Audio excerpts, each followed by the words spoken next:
যাদের মা বাবা জিন্দা আছে ভালো করে শুনে নাও, আল্লাহ বলছেন যে তুমি যদি তোমার মা বাবাকে একসাথে কিংবা কোনো একজনকে বৃদ্ধ বৃদ্ধা অবস্থায় পেয়ে যাও, তুমি মনে করবে আল্লাহ পাক তোমাকে সুযোগ দিয়েছেন।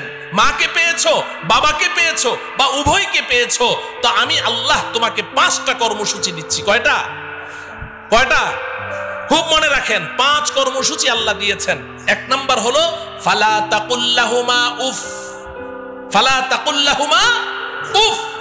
তুমি তোমার মা বাবার সামনে এমন কোনো কথা বলতে পারবে না, এমন কোনো কাজ করতে পারবে না যে তোমার কথায় কাজে কষ্ট পেয়ে তোমার মা কিংবা তোমার বাবা বলবে উফ। উফ শব্দটা তোমার মা বাবা যদি উচ্চারণ করেছে, তোমার জান্নাতের বাড়িতে আর যাওয়া লাগবে না। কিংবা তোমার মা বাবার কোনো কথা শুনে তুমি বিরক্ত হয়ে বললে উফ বাবা থামো তো, উফ মা চুপ করো তো, এই যে তুমি উফ বলেছো, তোমার জন্য জান্নাত হারাম হয়ে যাবে। লা তাকুল্লাহুমা উফ, 1 নাম্বার। 2 নাম্বার ওয়ালা তানহারহুমা। বাবা মাকে ধমক দিয়ে কথা বলিস না, ঝাড়ি মেরে কথা বলিস না।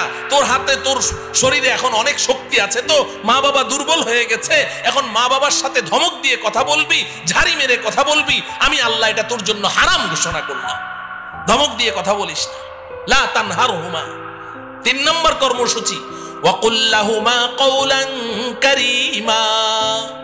মা বাবার সাথে নরম স্বরে, আদরের স্বরে কথা বলো, আদর করে করে মা বাবার সাথে কথা বলো। যখন মা বাবা বুড়া বুড়ি হয়ে যাবে, তো সে তোমার ছোট বাচ্চা, 3 বছর 4 বছরের বাচ্চার মতো হয়ে গেছে, তোমার 3 বছরের সন্তানটার সাথে বলো। তুমি যখন ঘর থেকে বের হও, তো বাচ্চাটাকে কোলে নিয়ে 2 গালে চুমু দিয়ে বলো আব্বু তোমার জন্য কি আনবো, মজা আনবো, তক্কেত আনবো, বিক্কু আনবো। কি ঢং করে করে তুমি কথা বলছো। তো তোমার বাচ্চাটার সাথে এত সুন্দর করে কথা বলো, মা বাবার সাথে কথা বলতে গেলে তখন তোমার মেজাজটা কেন খারাপ হয়ে যায়?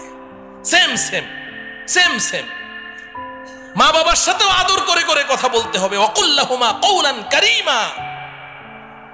চেহারাটা গোমরাহ করে রেখো না, গাল ফুলিয়ে রেখো না। মা বাবার সামনে গিয়ে এমন ভাবে মুড অফ করে রাখো যে তোমার মার মনে চায় একটু কমলা খাবে, কিন্তু ভয়ে তোমাকে বলতে পারে না। তুমি এমন ভাব নিয়ে চলো যে বাবা আমি একটু কমলা খাবো, মনের কথাটা বলতে সাহস পায় না। তুমি এমন ভাব নিয়ে চলো না, ধরা খেয়ে যাবে, সমস্যায় পড়ে যাবে। ফ্রি হয়ে যাও মা বাবার সাথে, এমন ফ্রি হয়ে যাবে যে তাদের মনের মধ্যে যেই কথা আসবে সেটাই যেন অকপটে তোমাকে খুলে বলতে পারে, ভয় যেন না পায়। ওয়াকুল লাহুমা কওলান কারীমা।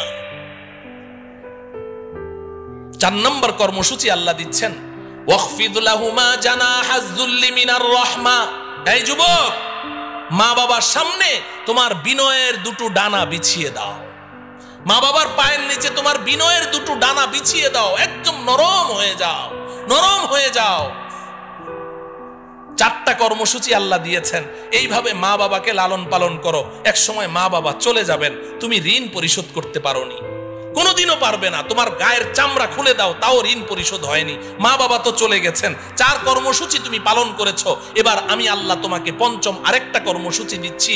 ওয়াকুর রব্বিরহামহুমা ওয়াকুর রব্বিরহামহুমা কামা রব্বায়ানি সগীরা। সারাটা জীবন যতদিন জিন্দা থাকো, আমি আল্লাহর কাছে হাত দুটো তুলে চোখের পানি ছেড়ে বলতে থাকো, আল্লাহ গো আপনি যেভাবে বলেছেন চেষ্টা তো করেছি, কিন্তু মা বাবার হক তো আদায় করতে পারি নাই, আপনি তো নিয়ে গেলেন। আল্লাহ গো, আমি যখন দুগ্ধপুষ্য শিশু ছিলাম, তখন আমার মা আমাকে যেভাবে আদর আহ্লাদ করে লালন পালন করেছেন, আমার বাবা যেভাবে আমাকে আদর সোহাগ করে লালন পালন করেছেন, আল্লাহ গো এখন তো আমার আব্বা আম্মা আপনার কাছে, আপনিও আমার আব্বা আম্মাকে ওইভাবে আদর সোহাগ করে লালন পালন